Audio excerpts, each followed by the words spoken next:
Good morning again to everyone. I'm so thankful to be here with you again. This is my third Sunday at Tokyo Lutheran Church. The jet lag has abated somewhat, just in time for me to go back to the U.S. to get our religious worker visa. So this will be my last Sunday with you for 2 weeks, and then I'll be back. But I will have 2 small children and a husband with me, God willing. So that's going to happen. As I've been thinking about going back to the United States, and I've been exploring Tokyo, I got to thinking, and it made me want to ask you a question to start our sermon time. Here is the question. In your family, or in your culture, how do you get each other's attention? How do you get each other's attention? In my husband's culture, it's very rude to point with one finger. I can't even do it now because my mother-in-law will give me a look from wherever she is. Rather, people do this gesture. And if you are a young person, like under the age of 18, the older people can yell to get your attention. Like my mother-in-law will say, on, and the kids will come running to her. But if you are older, most of the time people don't yell to get each other's attention. My mother-in-law has this way of appearing right here, and she will surprise me with how quiet she is. And she'll tell me, come with me. Ma. However, in my family, most of us are Midwest Americans, and I think by a lot of other cultural standards, you would find us to be very loud. We are always yelling at one another from room to room. My children, I laugh when they come home from school. My husband thinks they sound like baby cows. They'll go, Mama, like a baby cow calling its mom. And they run inside and they'll holler until they find me, where I'm not hiding. No, I would never do that. I would never hide from them with a chocolate bar. But they always find me. My father likes to yell from downstairs to upstairs. He goes, Meg, as though raising his voice will make the sound go up. It's very loud. And yes, it might seem rude in some cultures, but it's what we do, and it shows this deep playfulness and affection for each other. So what about your family or your culture? How do you get each other's attention? Now, let's ask another question. Let's go one step further.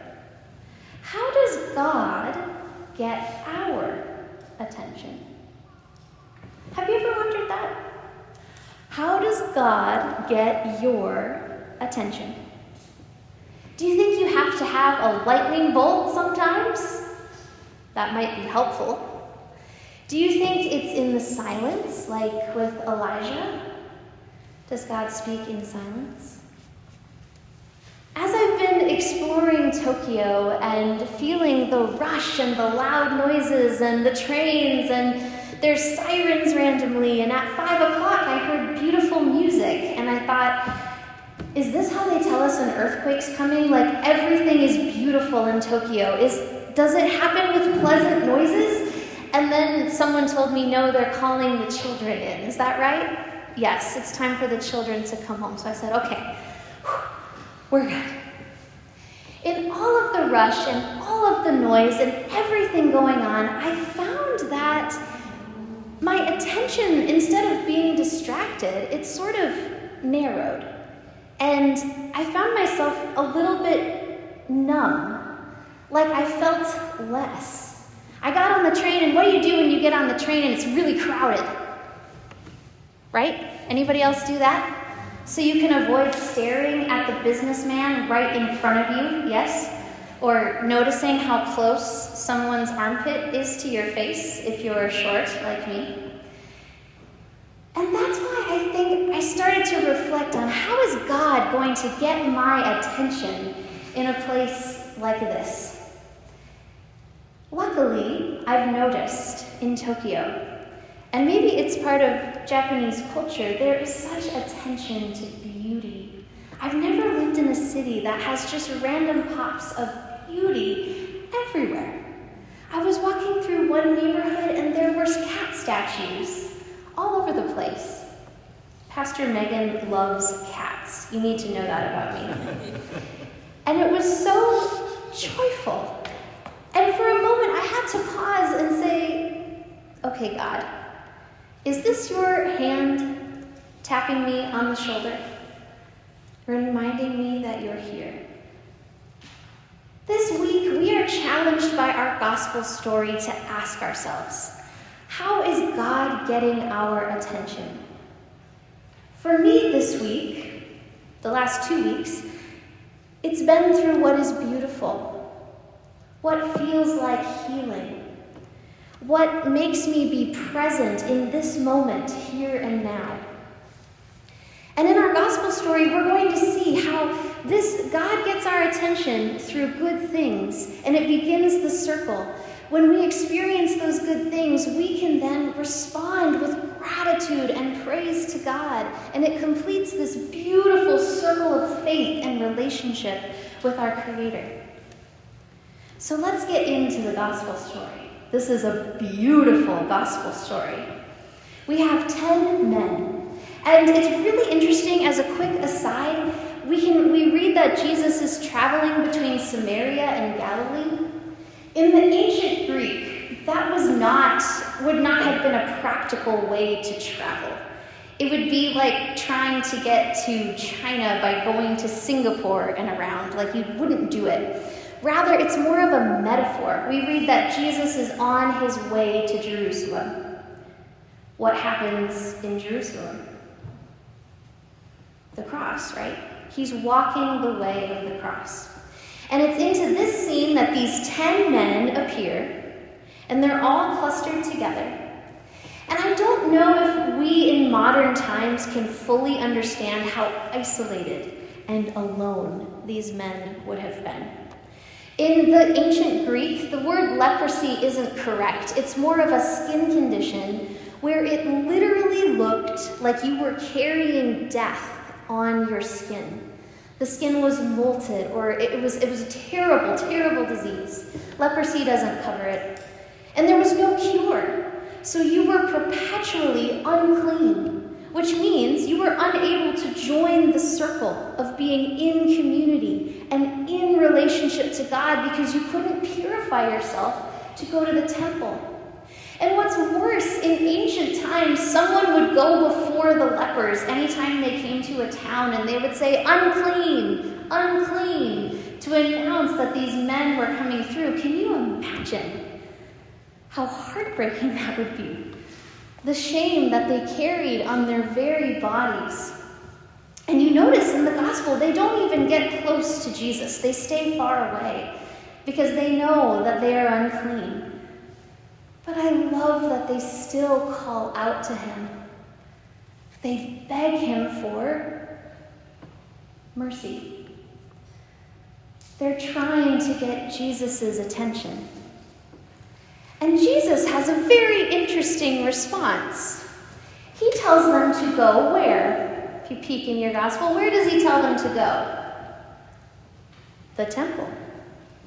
The temple in those days was thought to be the place where God lived. You could meet God in other places, but if you wanted to be in the presence of God, you would go to the temple. And so the men don't seem to argue, even though this would have been very taboo, not something they were allowed to do. They do it. They start off. But before they had gone very far, the Samaritan realizes that he's healed. And we're left to wonder about the other 9. Did they not notice they were healed? Were they healed later? Were they just following Jesus' instructions to keep going to the temple? We don't know. But we know they got Jesus' attention. Now Jesus has the Samaritan's attention with this beautiful thing that has happened to him. And so, what does the man do? he goes back to Jesus, and he throws himself at Jesus' feet in praise. Even in American culture, I can't think of a time when this would be socially acceptable. But isn't it beautiful? And Jesus completes the circle here with my favorite line in this whole story. He says, in response to this man's gratitude, he says, "Rise, thy faith has made thee well." That's the King James translation. Thy faith has made thee whole. And so we see that this is the consequence of this circle, of God getting our attention through goodness and healing and peace and beauty, and us responding with praise. And the completion of that circle is us in relationship to Jesus. And the Samaritan maybe is the perfect person to know that you do not have to go to temple to meet God. The Samaritans hadn't been going to the temple to meet God for generations at that point. They would worship in many, many different places. And so this week, this is our challenge. Not to ask ourselves, where is God? But to start to wonder, where isn't God? The last thing I want to share with you really quickly was a story I heard of a man who was colorblind. This is an issue for many people in America. There's many people who can't see the full spectrum of color. They can see like blue and pink and purple all look the same shade of gray. Green and red look brown. And the man was a very terse, not very talkative, not very emotional man. But he was a very gifted writer, and so he was writing this story for a newspaper. And he said, "I'm a writer. I should have better words to describe what it was like when I put on the corrective glasses and I could see color for the first time. But the only words I have for you are, the world is so beautiful." He writes he would get distracted by a traffic cone. He had never seen how orange they are in the United States. He would get distracted by a patch of dandelions. Do we have dandelions in Japan? Terrible weed. They're everywhere. But they were so yellow, he couldn't stop staring at them. So when you go from this place, if you want a really easy way to feel wonder, ask your brain, show me everything blue. Show me things that are red. You'll start to notice things. I did it on the way here from the train station. You'll start to notice things you had never seen before. It's one way to wake ourselves up, to pay attention to the wonder and healing and joy that God has prepared for us in the very most ordinary parts of our lives. So we get to turn back again and again to the love and grace of God that meets us everywhere, that delights to meet us everywhere we are. This is our challenge and our promise this week. Put on the glasses. See the full picture. Find God's presence in each moment, if you can, in ways that are small and ordinary, and beautiful and healing. Thanks be to God. Thy faith has made thee well. Amen.